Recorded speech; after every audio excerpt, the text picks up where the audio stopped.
하나님의 말씀은 요한복음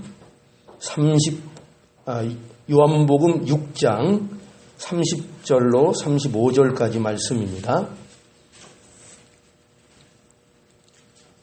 요한복음 6장 30절로 35절까지 말씀, 오늘 하나님 전해주실 본문 말씀입니다. 저희가 묻되 그러면 우리로 보고 당신을 믿게 하시는 표적이 무엇이니까? 하시는 일이 무엇이니까? 기록된 바 하늘에서 저희에게 떡을 주어 먹게 하였다 함과 같이 우리 조상들은 광야에서 만나를 먹었나이다. 예수께서 이르시되 내가 진실로 진실로 너희에게 이르노니 하늘에서 내린 떡은 모세가 준 것이 아니라 오직 내 아버지가 하늘에서 내린 참떡을 너희에게 주시나니 하나님의 떡은 하늘에서 내려 세상에게 생명을 주는 것이니라. 저희가 가로되 주여 이 떡을 항상 우리에게 주소서. 예수께서 가라사대 내가 곧 생명의 떡이니 내게 오는 자는 결코 줄이지 아니할 터이요 나를 믿는 자는 영원히 목마르지 아니하리라. 아멘. 오늘 요한복음 6장 30절로 35절의 말씀을 통해서 내가 곧 생명의 떡이다 라는 제목으로 하나님의 말씀을 증거해 드리겠습니다. 생명의 떡이라는 것과 믿음이 가지고 있는 연관성을 좀 오늘 말씀을 통해서 살펴보려고 합니다. 예수님께서 내가 생명의 떡이라 이렇게 말씀하신 것과 우리가 가지고 있는 믿음, 우리가 가지고 있는 기독교의 믿음이라는 것이 어떤 관계가 있는 것인지를 오늘 이 말씀을 통해서 우리가 좀 생각해 보려고 합니다. 오늘 본문에 보면은 예수님께서 자신을 계시하시는 내용을 기록하고 있습니다. 자신을 계시하신다는 것은 예수님께서 자신을 나타내서 자신을 직접 설명하고 계시다는 그런 말씀입니다. 오늘 35절의 말씀에 보면은요, 여기 예수께서 가라사대 내가 곧 생명의 떡이니 내게 오는 자는 결코 줄이지 아니할 터이요 나를 믿는 자는 영원히 목마르지 아니하리라 라고 해서 보는 바와 같이 예수님께서 당신을 직접 내가 곧 생명의 떡이라 이렇게 말씀하십니다. 여기에서 생명의 떡이다. 우선 이 생명이라는 것은요, 영적인 생명을 얘기하는 겁니다. 하나님으로부터 오는 생명을 얘기하는 것이고요. 그리고 떡이라는 것은 어떤 의미를 가지는가 하면 우리가 양식이라는 것이 사는 데 있어서 꼭 필요한 거 아닙니까? 없으면 안 되는, 없으면 소위 말해서 죽을 수밖에 없는, 인간은 다 먹어야 되는 존재 아닙니까? 그러니까 이 떡이라는 것은 생명을 유지하는 데 있어서 없어서는 안 된, 꼭 필요한 것을 얘기할 때 그것을 떡이라고 얘기하죠. 그러니까 우리에게 더 쉽게, 우리가 이해하기 쉽게 이것을 해석하자면, 우리 한국식으로 얘기하면 밥이라고 얘기하는 것이 사실은 더 번역이 우리에게는 와닿을 겁니다. 물론 유럽 쪽의 사람들에게는 이제 빵이라 하면은 더 그것이 와닿겠지만 우리에게 있어서는 이제 밥이죠, 밥. 매일 먹는 그 밥, 양식을 얘기하는 거죠. 그러니까 이 생명의 양식이라는 것은 하나님으로부터 오는 그 생명, 그 영적인 생명을 위해서 없어서는 안 되는 것, 꼭 필요한 것. 그것이 없으면은 그 영적인 생명이 가능하지 않은, 존재할 수 없는 것을 이제 표현할 때 생명의 떡이라 이렇게 얘기하고 있는 것입니다.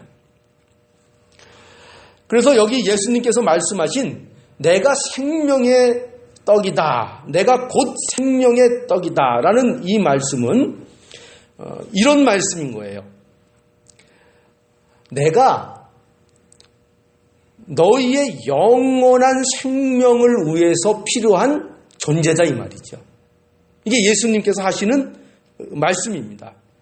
너희가 생명을 유지하기 위해서 떡이 필요한 것 같이 너희의 영적인 생명을 위하여 생명의 떡이 필요한데, 그것이 너희에게 꼭 필요한데, 그것이 바로 예수, 바로 나 자신, 지금 너희에게 증거하고 너희 앞에 서 있는 내가 바로 그 너희의 영적인 양식이다.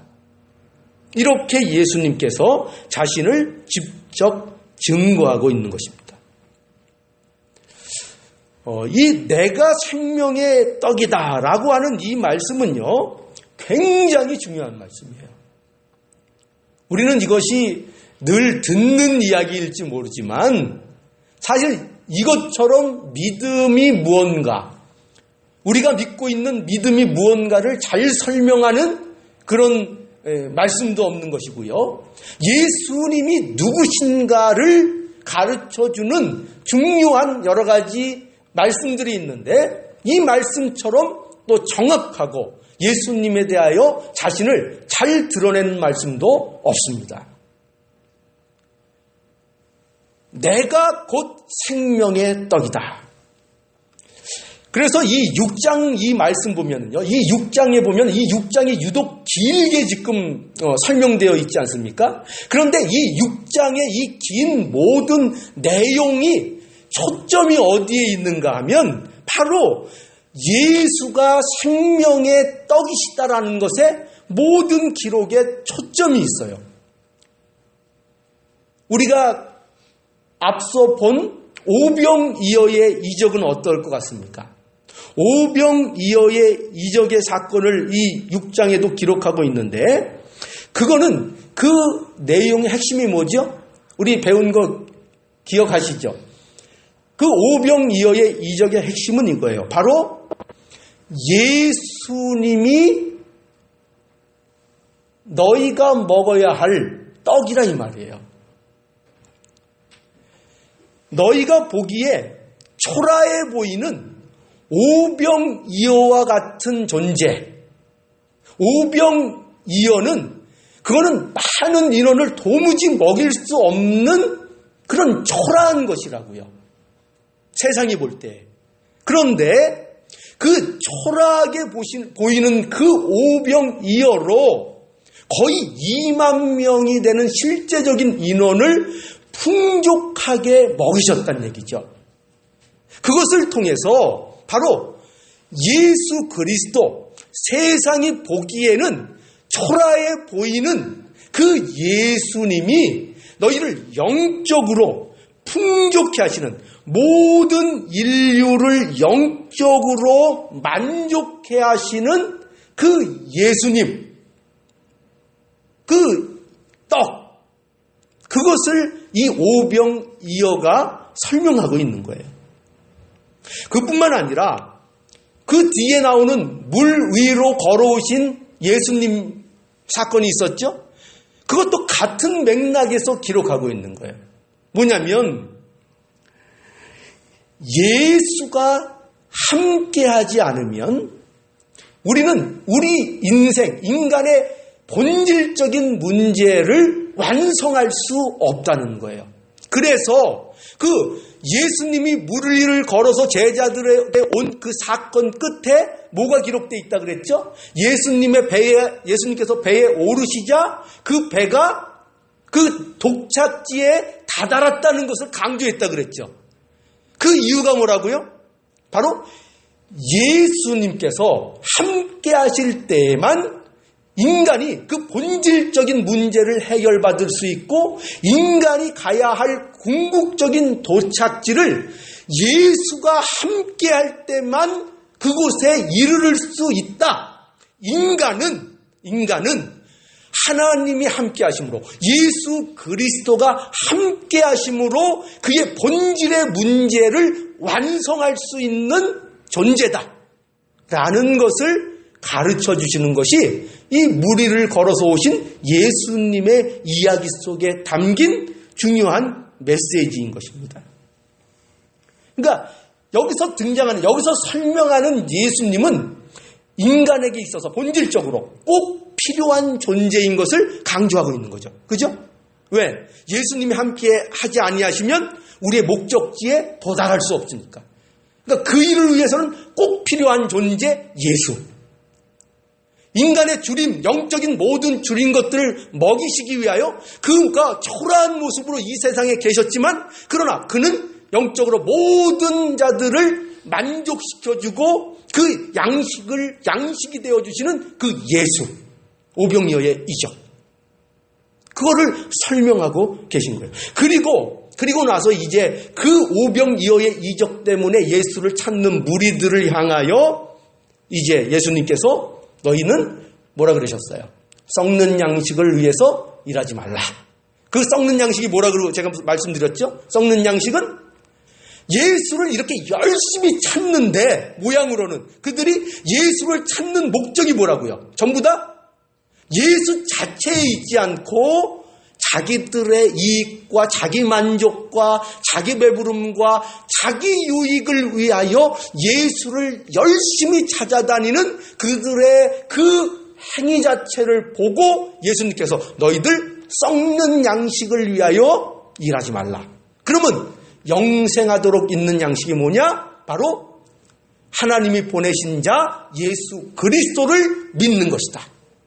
예수 그리스도를 믿는 것, 그것 자체가 영생하도록 있는 양식을 먹는 것이다. 그러니까 이 무리들이 이제 질문을 하는 겁니다.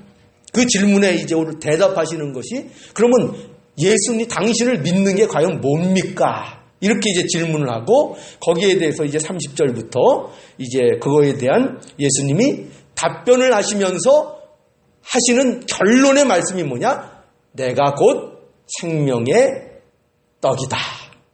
이렇게 이제 이야기가 이 말씀이 전개되고 있는 것입니다.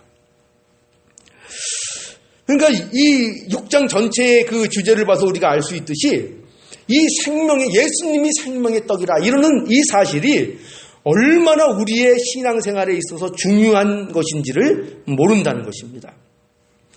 여러분, 이 진리가요, 예수가 곧 생명의 떡이라는 진리가 어느 정도로 중요하냐면 이 진리를 깊이 증거하면 할수록 이것을 예수님께서 이 땅에 나타내시면 나타내실수록 저 같은 이제 목사의 입장에서는 복음이 뭔지를 바로 증거하면 증거할수록 나타나는 증상이 있다는 거예요.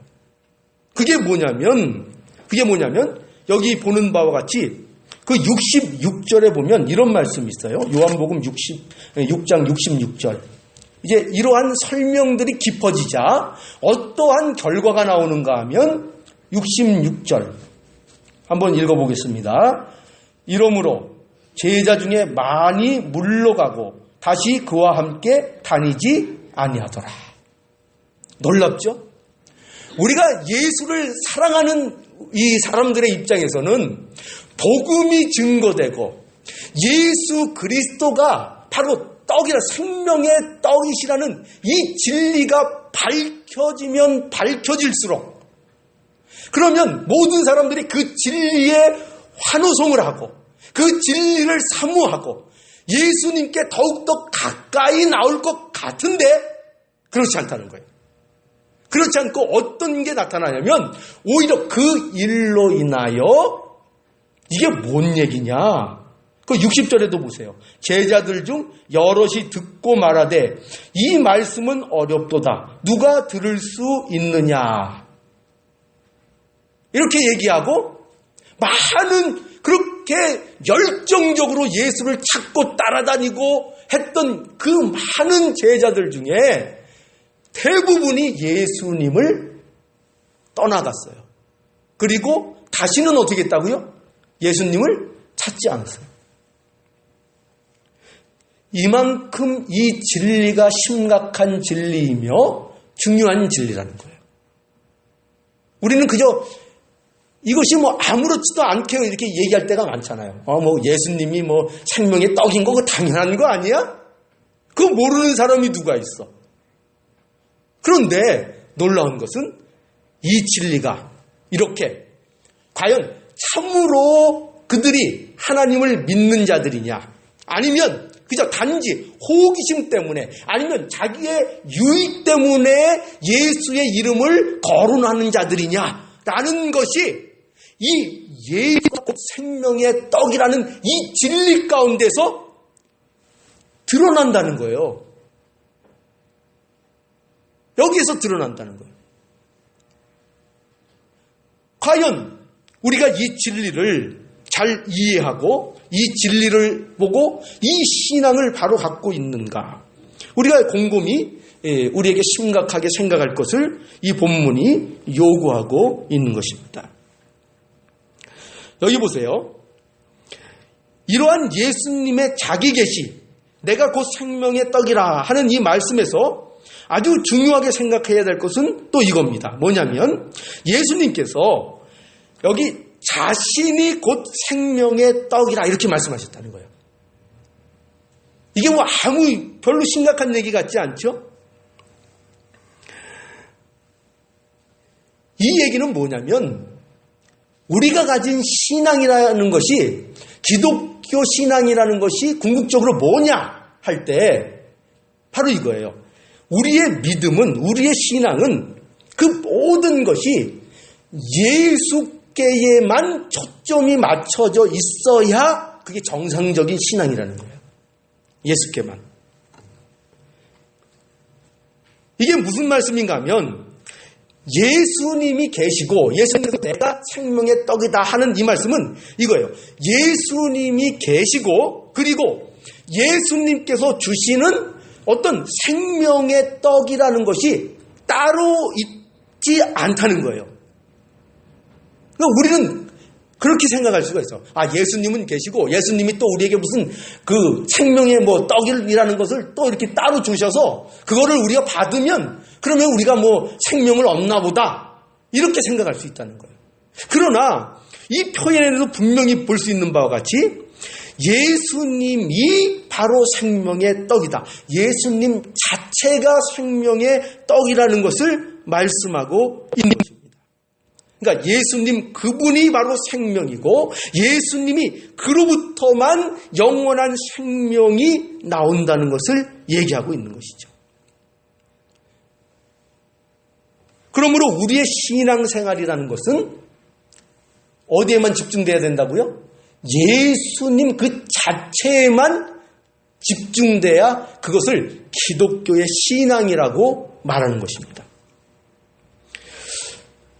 신약의 이 기록들을 보면은요, 복음에 대한 가장 이해가 정확했던 사람이 제 생각에는 바울이라고 생각이 들어요. 바울. 이 바울은 복음에 대하여 여러 가지로 증거하고 있는데 그 바울이 그 복음에 대하여 정확하게 하나님 앞에 계시를 받고 그것을 이해하고 있는 그 바울이 늘 그 바울의 글 속에 그가 늘 버릇처럼 쓰는 용어가 있었어요. 그게 여러분 뭔지 아십니까? 그것은 뭐냐 하면 바로 그리스도 안에서 이 말이에요. 그리스도 안에서. 우리가 에베소서를 배우고 있어서 에베소서에 대해서 익숙하실 텐데 에베소서에 보면은 1장 1절부터 이렇게 시작돼요. 하나님의 뜻으로 말미암아 그리스도 예수의 사도된 바울은 에베소에 있는 성도들과 그리스도 예수 안에 있는 신실한 자들에게 편지하노니. 그래서 처음부터 그리스도 안에 있는 이라는 이 그리스도 안이라는 것을 쓰고 있고 또 3절에서 보면은 찬송하리로다. 하나님 곧 우리 주 예수 그리스도의 아버지께서 그리스도 안에서 하늘에 속한 모든 신령한 복으로 우리에게 복 주시되. 이렇게 보세요. 우리 한번 정말 그럴까? 우리가 또 직접 보지 않으면 또 의심하는 우리의 본성적인 습관이 있죠. 에베소서 한번 가볼까요? 에베소서 1장부터 한번 보세요. 자, 아까 말씀드린 대로 1절에도 그리스도 예수 안에 있는 신실한 자들에게, 3절에도 그리스도 안에서 하늘에 속한 모든 신령한 복으로 우리에게 복 주시되, 4절 보세요. 곧 장세전에 뭐라고요? 그리스도 안에서 우리를 택하사. 5절에 보세요. 그 기쁘신 뜻대로 우리를 예정하사 예수 그리스도로 말미암아. 7절에 보세요. 우리가 그리스도 안에서. 9절에 보세요. 그 뜻의 비밀을 우리에게 알리셨으니 곧 그 기쁨을 따라 그리스도 안에서. 또 2절에 보세요. 이는 그리스도 안에서 전부터 바라던. 이렇게 계속 바울은 그리스도 안에서 이렇게 증거합니다. 우리가 무엇을 볼 수 있어요? 무엇을 성경이 우리에게 얘기하고 있는 거죠? 우리의 모든 이 말씀과 우리의 모든 신앙의 중심은 오로지 예수 그리스도 안에 있는 거예요. 안에. 그 외에는 없어요. 예수만 전부이고 예수만 바라보는 것이고 예수 안에 거하는 것, 그것만이 신앙이에요. 그것만이. 여러분, 기독교의 이 믿음이 무엇이냐? 오늘 본문의 말씀대로 예수님만이 유일하신 생명의 떡이심을 믿는 것, 그것이 기독교의 믿음인 것입니다. 그래서 오직 예수 그분만 알고 그 안에 생명이 있고 예수 안에 거하는 것이 생명이라는 것을 믿는 것, 그게 믿음이라니까요. 자, 그런데 한번 보세요. 유대인들은 지금 어떤 모습이죠? 이 유대인들의 모습을 통해서 보여지는 그들의 모습이 어떤 것입니까? 그들은 예수님께 집중하지 않고 있어요. 그죠? 오병이어의 이적을 통해서, 그를 쫓는 무리들을 통해서 계속 보여주시는 게 뭐예요? 그들은 예수님에 대하여 집중하지 않고 있어요. 오히려 예수님에 대해서 그들은 사실은 별 관심이 없습니다. 그들이 지금 집중하고 있는 것은 예수를 통하여 그들이 얻어지는 것들에만 집중하고 있는 것을 우리는 보게 될 거예요. 그들에게 있어서 중요한 건 예수가 아니에요. 예수가 아닙니다. 그들은 이적을 일으키는 것이 예수가 아니어도 사실은 상관이 없어요. 이게 무서운 겁니다. 그 무리에게 있어서는 그 지금 오병이어의 이적, 그것보다 더 놀라운 이적, 어떤 이적을 행해도 사실은 예수가 관심이 아니고, 그렇기 때문에 그 이적을 행하는 사람이 예수가 아니어도 된다니까요. 다른 거짓 선지자가 나타나서 이적을 행해도 그들은 상관이 없어요. 왜?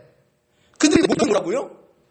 그들은 예수 자체가 목적이 아니고 이적 자체가 목적이니까요. 그들이 배부른 게 목적이고 그들이 유익을 얻는 것이 목적이니까, 그러니까 아니 놀라운 이적만 있으면 되지. 놀라운 이적만 있으면 되지. 그 이적을 일으킨 사람이 누구이냐가 무슨 상관이겠어요? 상관이 없죠.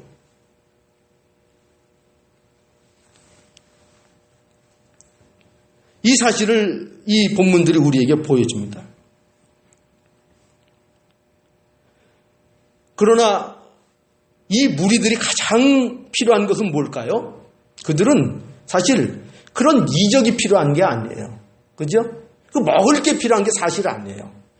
그들에게 있어서 가장 필요한 것은 그들이 영적인 생명을 회복하는 것입니다. 하나님의 관점에서 볼 때 인간에게 절대적으로 필요한 것은 먹을 게 아니에요. 그들이 이 땅에서 어떻게 사느냐가 아니에요. 거기에 하나님은 관심을 두고 계신 게 아니에요. 하나님의 관심은 오로지 뭐냐? 그들의 생명, 영적인 생명에 대해서만 하나님은 관심을 갖고 있어요. 그게 어떻게 될 것이냐? 그 일을 위하여 있게도 하시고 없게도 하시고 이런 환경도 허락하시고 저런 환경도 허락하시고 어려움도 주시고 기쁨도 주시고 그렇게 환경을 주시는 거지. 하나님의 목적은 그 환경이 그 사람이 사면서 어떤 환경을 그 사람이 겪느냐가 하나님의 관심이 아니라고요. 여러분 살면서 여러 가지 어려움들 고난들 당하시죠? 그죠? 왜 하나님은 이런 고난을 주시고 왜 이렇게 하시나? 하나님께서는 거기에 목적이 있지 않아요. 그게 아니고 어디에 목적이 있다고요? 우리의 영적인 생명이 어떻게 되느냐, 하나님 앞에서. 생명이 소성하고 그 생명이 자라나고 그 생명이 하나님께로 점점 나아가는 그 일에만 하나님께서는 관심을 갖고 계시고 모든 주위의 것들을 섭리하고 계신 거예요. 그러니까 내게 어려움이 와도 원망거리가 아니라니까요. 환난이 와도 원망거리가 아니라니까요. 하나님이 다 섭리하시는 거예요. 그것을 통해서 나의 영혼을 다듬고 계시고 나의 영혼을 어루만지고 계시다니까요. 단지 어느 때는 세게 두들기시고 어느 때는 좀 부드럽게 다듬으시고 하시는 것 차이일 뿐이에요. 그러니까 걱정하지 마세요. 그 일로 인하여 그 세상의 어떤 일로 인하여도 우리의 영혼의 손해가 되는 일은 하나님께서 허락하지 않으세요. 하나님은 전능하신 하나님이요. 우리의 아버지이십니다. 우리는 그 아버지를 믿는 것입니다.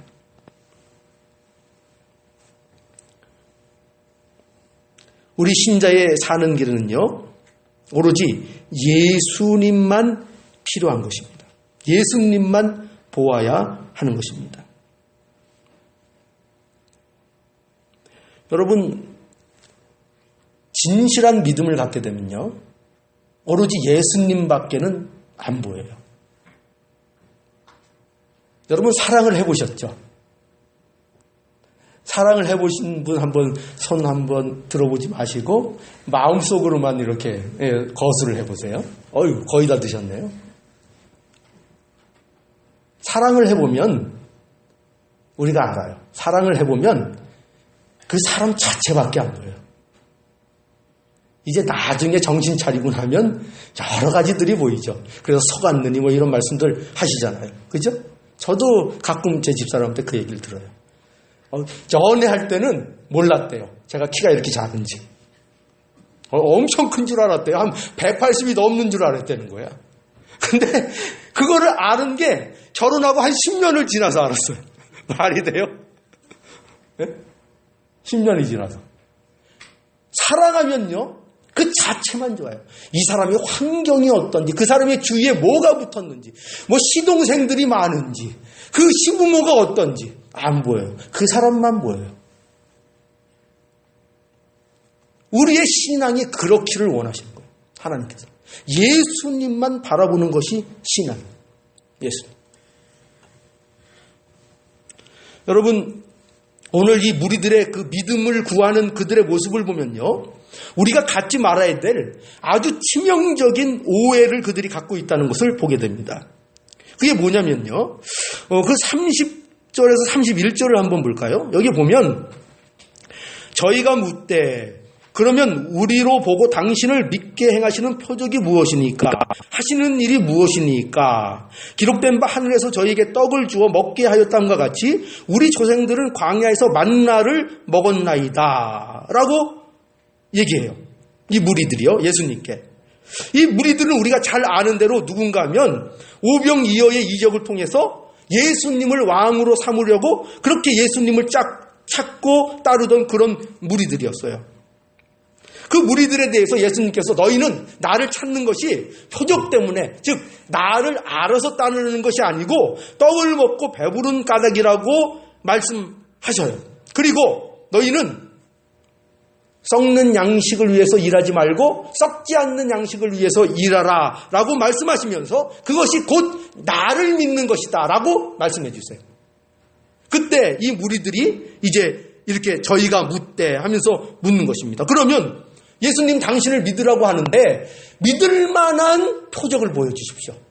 옛날 우리 조상들은 광야에서 모세가 만나를 먹였는데 그 하루 이틀이 아니잖아요. 그렇게 오랫동안 만나를 먹였는데 당신 지금 오병이어의 이적을 베풀어 줬는데 그것보다 더 놀라운 이 모세가 우리에게 만나를 먹인 것 같은 이런 표적을 우리에게 보여달라는 거예요. 그러면 뭐예요? 이 사람들은 그 표적을 보고 믿겠다는 거예요. 보고. 여기에 바로 이 무리들이 갖고 있는 믿음에 대한 오해와 치명적인 결함이 있는 거예요. 뭐냐? 이들은 믿음을 어떻게 이해하고 있는가 하면요. 믿음을 보고 믿는 것이다. 간단하게 이렇게 그들은 이해하고 있는 것입니다. 여러분, 이게 왜 문제일까요? 보고 믿는다는 것은 더 정확하게 얘기하면 이런 뜻이에요. 뭐냐면 보고 믿는다는 것은 자기들의 생각과 기준으로 볼 때 그것이 믿을 만한 것으로 판단이 되면 믿겠다는 거예요. 그게 보고 믿는 거 아닙니까? 자기가 가진 어떤 지식, 자기 판단, 자기의 종교적 경험 이런 것들을 모두 동원해서 당신이 행한 일이 우리의 기준에 맞으면 우리가 당신은 정말 하나님의 아들인가 보다라고 우리가 판단되면 우리 기준으로 판단되면 믿겠다는 거죠. 그것을 말하고 있는 거예요. 이들이 생각하는 믿음이라는 건 지금 뭐예요? 그 믿음을 어떻게 생각하고 있어요? 믿음이라는 것을 내 기준으로 판단해서 옳다고 생각하면 내가 결정해서 내가 결단하는 것을 믿음으로 생각한다는 거예요. 참 이 기독교에 있어서요. 결단이라는 단어처럼 오용되고 잘못되어 사용되는 것도 없어요. 툭하면 무슨 만병통치약처럼 결단을 얘기해요. 결단하십시오. 결단하십시오. 결단하면 하나님이 도와주실 것입니다. 제가 누군가도 신앙 토론을 할 때도 하다가 안 되면 마지막에 사용하는 단어가 꼭 그거예요. 하나님이 결단하시면 도와주실 거예요. 결단. 모든 것이 만병통치. 결단하세요. 결단하세요. 아니요. 그렇지 않아요. 신앙은요. 우리가 특히 하나님을 믿고 예수 그리스도를 믿게 되는 건요. 우리의 결단과 아무 상관이 없는 것입니다. 아무 상관이 없는 거예요. 결단이라는 게 뭐예요? 내 판단에 오르면 받아들이는 거 아닙니까? 믿음은 그렇게 갖는 게 아니라는 거예요. 믿음은 오직 하나님께서 하나님의 주권적인 역사에 의해서 우리를 살려놓는 것 자체가 바로 생명이고 그것이 그 결과로 고백하는 것이 믿음이라는 것이에요. 여러분, 우리가 언제 예수를 주로 고백하는 것입니까? 우리가 죽어 있는데 예수를 고백할 수 있습니까? 아니요. 하나님께서 우리의 영적인 생명을 소생시켜서 살려놓으시면 그때 예수를 알고 그 예수가 나의 주라고 고백이 비로소 그 입을 통해서 나오게 되는 거예요. 그가 생명을 얻은 증상으로서 증거로서의 고백이 나타나는 거예요. 그래서 우리들이 고백하면 예수를 믿게 되는 것이라 이렇게 인간들의 관점에서 설명하는 것입니다. 그렇게 설명하는 거예요. 왜? 우리의 관점에서는 그렇게밖에 설명할 수 없으니까. 그래서 우리가 믿는다. 그러니까 이 믿는다, 영접한다. 이게 꼭 우리가 결단하는 것 같잖아요. 그 말의 뉘앙스가. 그렇죠? 그렇게 안 느껴지세요? 그렇게 오해하지 않고 계세요? 그게 아니라는 거예요. 그것은 우리가 생명이 살아났기 때문에 나타나는 증상으로서의 영접이며 증상으로서의 믿음의 고백인 거예요. 이거를 논리적으로 시간적인 순서를 따지자면 뭐가 먼저라고요? 하나님께서 내 생명을 살려놓으시는 게 먼저예요. 먼저. 물에 빠지면 구해내는 게 먼저잖아요. 구해내는 게. 그러면 이제 구해내면 그 사람이 이제 정신을 차려서 내 보따리 어딨어? 이렇게 되잖아요. 그죠? 우리도 하나님께서 우리를 살려놓으시면 그때 하나님이 계시구나. 믿음이 이런 거구나.를 비로소 살려놓으니까 안다 이 말이에요.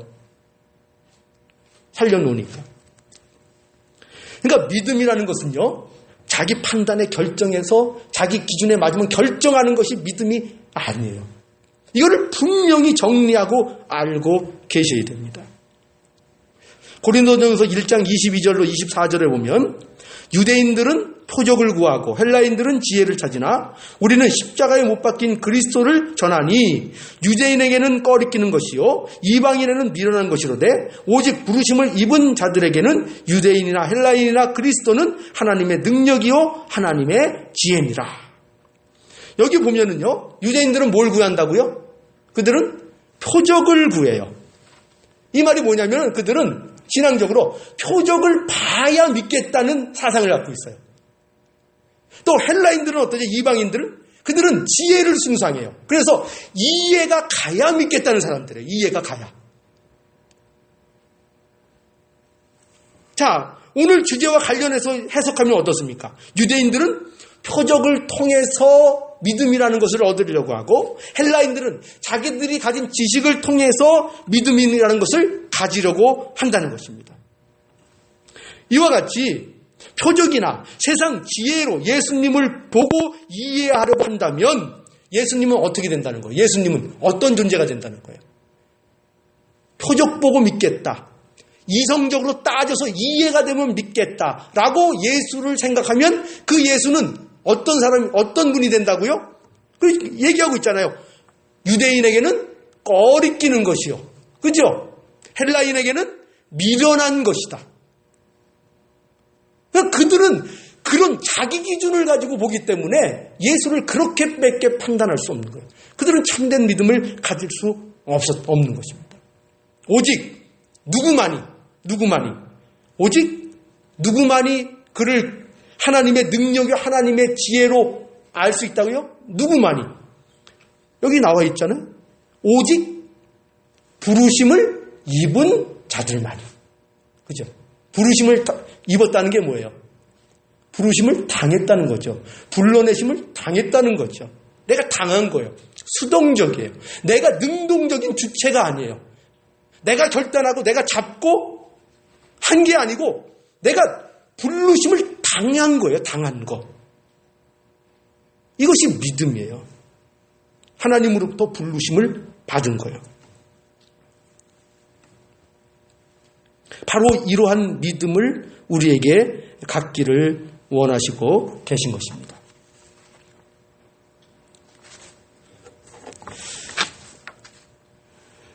우리의 믿음은 바로 이와 같이 하늘에서 오신 떡, 하나님이 주신 생명의 떡, 바로 그 예수 그리스도를 믿는 이 믿음인 것입니다.